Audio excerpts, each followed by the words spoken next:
Hey everyone, today I want to talk about something that's been on my mind for a while: why some people are valued more than others in society. In today's world, the worth of an individual extends far beyond financial value.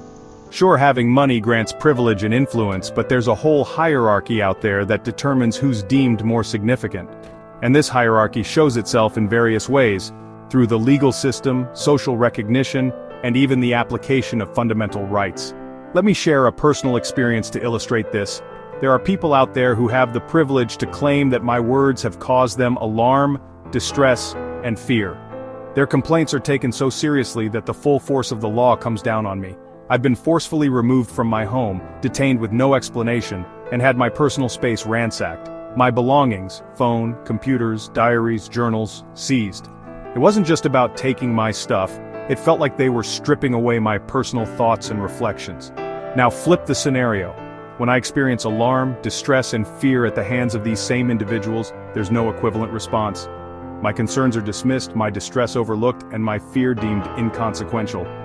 This disparity in treatment suggests that my rights and feelings hold less value than theirs. This selective application of justice and protection highlights a harsh reality: some people are simply worth more than others in the eyes of society.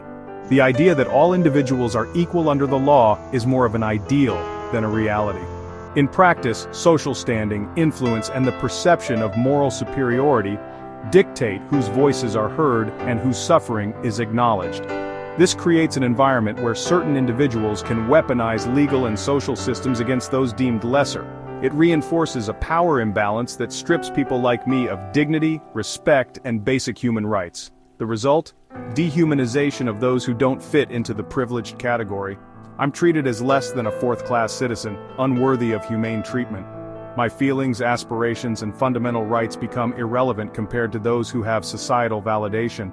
This inequality fosters resentment and disillusionment, as those on the lower rungs of the social hierarchy realize they're at the mercy of a system that doesn't recognize their worth. And it's not just me. All around the world, marginalized groups, whether due to political beliefs, social status, or perceived deviance from the norm, face systemic discrimination that diminishes their worth. Legal persecution, media vilification, social ostracization, all of it relegates these individuals to a status where their suffering is ignored or even justified. This disparity raises crucial questions about the fairness of our societal structures.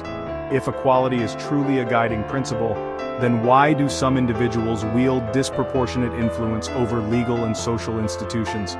Why do protections and rights apply selectively? And most importantly, what can be done to rectify this imbalance? Until we address these questions, the reality remains stark. In today's society, some people are simply worth more than others. The challenge is to demand a system where justice, dignity, and respect aren't luxuries reserved for the privileged but fundamental rights granted to all. Thanks for listening. If you have thoughts or experiences you'd like to share, please leave a comment below. Let's keep this conversation going. Catch you next time.